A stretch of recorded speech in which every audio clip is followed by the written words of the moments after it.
Chapter 6, Kerfuffle Down in Round Brook. Like a bulldozer, Kenny shoved his toys and books under his bed. His mom had told him to clean his room and drop off his dirty clothes before leaving for the day. The boy ran to the laundry room, leaving a trail of shirts and socks, and dumped his clothes in the hamper. All he could think about was speaking to George about Graham. Just after breakfast, Kenny found himself back in the center of town. This time, however, it seemed like there were even more people milling about. Certainly, quite a few who were not local. It was difficult for the boy to navigate his bicycle down the street, so he hopped off and walked through the throng, worried about what had brought them all out. It didn't take long for him to find out his suspicions were correct. There, on the corner of Main Street, old Pop's possum was describing his encounter with Graham. "It was as big as that boulder," he said, pointing at the Round Brook Inn. The crowd oohed. "With glowing, fiendish eyes and teeth like blood-dripping daggers, I am sure it had killed and was washing the gory evidence away. I barely escaped with my life," he continued. The crowd awed. Kenny bent his head low as he passed so that no one, especially old Pops, would see him. "This can't be happening," he muttered to himself. He turned the corner and ran smack dab into a band of roving minstrels, singing tales of terrible dragons, gallant knights, and beautiful maidens. As they moved gracefully past him, they were followed by a large pack of children with wooden play swords, battling each other, yelling, "I slay you, dragon! I slay you!" Watching in total shock as the kids ran down the street, Kenny bumped into a vendor pushing a large cart. "Dragon-embroidered tunics and tees," the stout fellow yelled. "Get your official shirt with the Round Brook dragon on it." He paused for a moment and looked down at Kenny. "You look like a small," he said, and dropped a shirt into the boy's hand.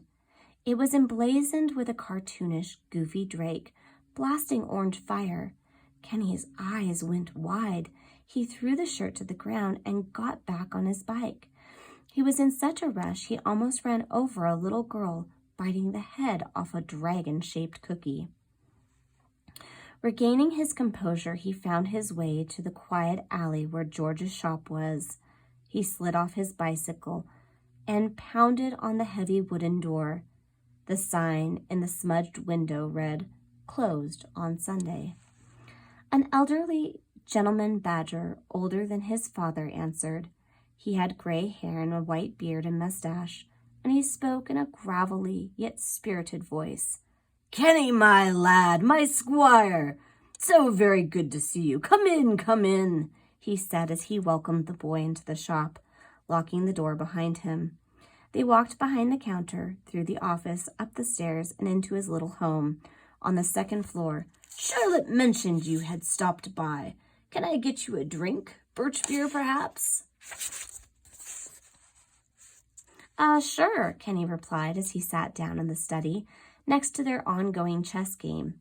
The old fellow had taught the boy chess years ago, and from that day on, there was always a game going on. Because, George had once told him, in life you must always plan your moves. Think before you act. Move forward, move toward a favorable outcome. Right now, Kenny couldn't think of chess strategies at all, or any sort of favorable outcome for Graham, based on what he had just seen in town. He glanced around the cluttered, dusty room.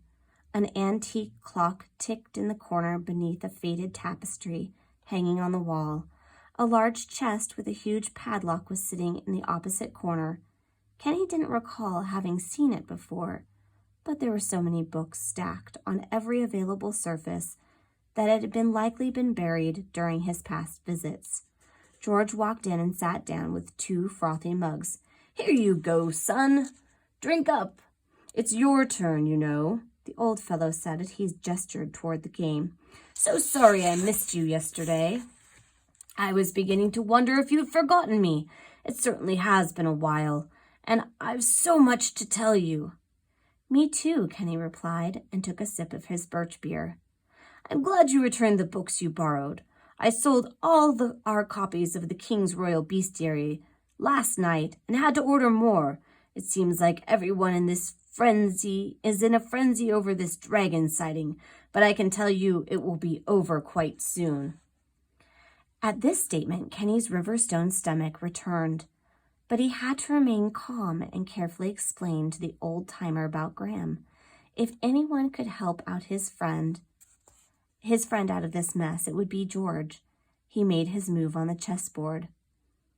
"Rook takes pawn.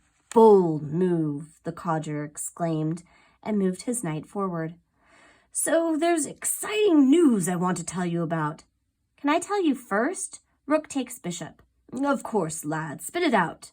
Kenny took a sip from his mug. "I made a new friend." "A new friend, you say? From school? Have you been playing chess with him?" George chuckled. "Because you're certainly giving me quite a wallop on the battlefield today." "No, not from school, no. Actually, he's new in town, and I really want to introduce you to him. I think you guys will really get along. A friend of yours is a friend of mine. By all means, bring the lad by. In fact," there was a knock at the door.